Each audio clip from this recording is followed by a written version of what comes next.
All right. Enough with it, man. Monday was a rough day for us. The first day after week one, after the Giants got slapped by the Vikings, but we here with it, man. And listen, there was a lot of negatives going on. We already had our ranting video. We talked about it. If you haven't checked out that video, check out that video. But we're moving on forward, man. And before we even move on to the Commanders, which we know if there's anything that we like, if there's anyone we want to see next, it's probably the Commanders. But we'll be talking about that shortly, man. Also, a heads up, this Friday I am going live with Rio Robinson, a Commanders fan. He actually just went live with Justin Pugh today, man. So go check out his channel if you haven't already. I have it linked in the bio, but make sure you stay tuned Friday at 7 p.m. I need people here with me at Enemy Lines. We got Enemy in the building, but Rio Robinson's a cool dude. So make sure you stay tuned Friday, 7 p.m. We bringing that live stream coming, man. But before we dive in to the Commanders and before we move on to that, let's talk about the positives that we did see yesterday or 2 days ago now with the Vikings. And there's some, let's be honest. The first thing I want to highlight, man, is our young stars that we want to turn into stars. And who else can we talk about then?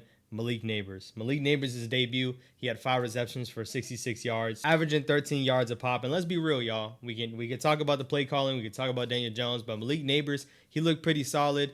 He did drop a couple balls in the beginning, but it seemed like he just needed to get that off of him. Daniel Jones needs to put it on him a little better. As you see with the play calling, Malik Nabers was featured a lot, especially in the beginning of the game. In that second half, man, let's be honest, half of us weren't even watching it. Malik Nabers was getting open, and that's what you want to see. Now, heading into this matchup, we thought we were going to see a lot more man-on-man coverage, but I will tell you, going into this matchup, we didn't know how people were going to guard Malik Nabers. The Vikings were respecting him. They had Stephon Gilmore trailing Malik Nabers, which that says a lot. They're going to treat him like a wide receiver one. And, whether or not Malik Nabers is a young star yet, he's obviously the number one pass catcher for the Giants this year. So they're definitely going to treat him like so. And even in the red zone, they were over here bracketing Malik Nabers. They had a safety over top of him. So giving this man this much respect already, hopefully it doesn't limit the amount of plays he's able to give us heading into the next couple of weeks. But overall, man, once again, when you see him on the in-breaking routes and you see him run his routes, people are respecting his speed. And sometimes, what you love to see out of our young receiver is settling within a zone. That completion that Daniel Jones made, probably the longest completion that he had all day, where he just sat right in between a zone that nobody was, it was vacant pretty much. No linebacker, safety was behind him, corner was sitting in the shallow. Malik Nabers settled in that zone, and that's what you want to see out of your young receiver, already realizing that and trying to give your quarterback the best open window that he can. And now with Daniel Jones, the thing is that there's going to be some tight windows that he's going to have to throw it to with Malik Nabers. But as long as Malik Nabers can help out Daniel Jones as much as he can, that's what we talked about bringing Malik Nabers in for. And hopefully, once again, man, Daniel Jones doesn't ruin this guy's career. But overall, Malik Nabers look good so far, and it looks like Daboll is gonna make him a point of emphasis. We talked about this in training camp. He looked good all training camp and in the preseason game. He was our leading pass catcher this past weekend, and just hopefully the more that we can only hope that his offense seems to get some type of better, whether it's Daniel Jones, Tommy DeVito, or even Drew Lock. Hopefully Malik Nabers continues to flourish into his own, and I want to see him with the ball in his hands a lot more, man.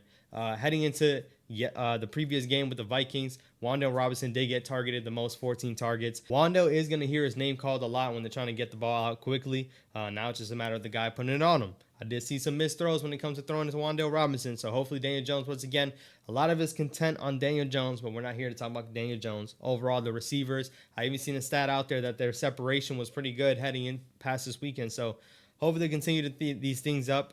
A guy that I really want to see more of is Jalen Hyatt. Jalen Hyatt barely got any snaps. I don't know where this came from. This is a guy that's heading into his second year, a former third-round pick. We need to give him a little bit more playing time because I understand Darius Slayton's better than Jalen Hyatt at this point. We understand that. But we got to see what we got in our young guys. Darius Slayton's only getting older, and I would imagine this is probably his last year on the Giants, even though love Darius Slayton. His drops in his first couple years in his career did bother me a lot. But overall, Darius Slayton has been, a good Giant. He's been a great Giant, need to say less. So, once again, Jalen Hyatt needs to get phased into the game plan. I don't know what happened with Jalen Hyatt, but, all in all, we want our younger stars playing. Andrew Phillips. Listen, when we drafted Andrew Phillips, talking about on the defensive side of the ball, I said that Andrew Phillips has the physical mock-up, right? Now, his tackling wasn't good in college when you look at the stats, but first tackle he makes is a forced fumble. You love to see that. He had no problem tackling C.J. Ham and forcing that fumble. So you love to see Andrew Phillips making a couple plays like that. And in terms of tackling, he actually looked pretty good this game. Coverage, I don't really have too much to touch on, especially with him in the slot. Sam Darnold, as we know, had his way with the DBs overall, but it didn't seem like Andrew Phillips was getting targeted too much. But this is what you want to see out of our young players. Once again, Andrew Phillips, when we got drafted, everyone was talking about how bad of a tackler he was. In the early on, Andrew Phillips has shown to be aggressive, and that's what you want to see out of a young, slot corner. He got to be able to come up and tackle, and he's been showing that he can do that. So shout out to Andrew Phillips, as well as Tyler Nubin, man. So Tyler Nubin did get hurt in training camp, and we weren't too sure if Tyler Nubin was going to end up playing in general in the preseason. This man slowly emerges as a starter, and he played well. Once again, DBs, as far as, guarding against the pass, that's what they're there for. But Tyler Nubin stepping up in the run game is something that we've seen in college, and I'm glad he's shown to be a force already. Sitting into run gaps, already stopping runs and laying big hits. We saw him picking up a running back on one of those plays, man. So Tyler Nubin, once again, we got some young stars or young budding stars. We hope they can be contributing. Now it's more of the other guys that's been here for a while. They need to contribute as well. But you want to see these young guys, kind of do their own thing and hopefully continue to develop. That's what you want to see out of these young guys. And now probably the best positive news that I'm leaving for last, man, was the offensive line. And I want to read off some stats. I don't usually read off some stats. But it said here by PFF that the offensive line by the Giants gave up only 10 pressures and 1 sack. But if you look at it, wait a minute. The Giants gave up 5 sacks overall. Daniel Jones is over here running into them. Now, some people grade it differently. It could be a little bit more on Daniel Jones or less on Daniel Jones. But the offensive line overall only gave up 1 sack and 10 pressures. Andrew Thomas, as we know, stud. No pressures, no sacks given up. And Illuminor had a couple pressures.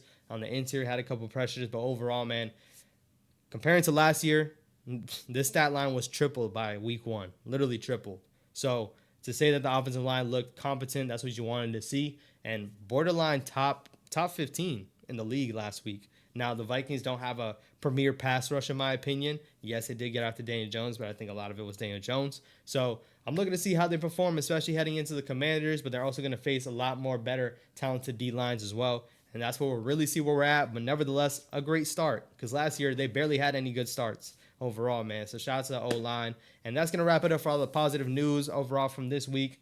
Listen, I know it was hard to wake up Monday, go to work, hear people talk about your Giants, but nevertheless, win or loss, and even with the feelings I do have, even though I ranted, I talked about we don't deserve half the things, we're still here talking about the Giants, man, and we've been following them all year. Hopefully get back on track in the Commanders, and I think we are going to get back on track.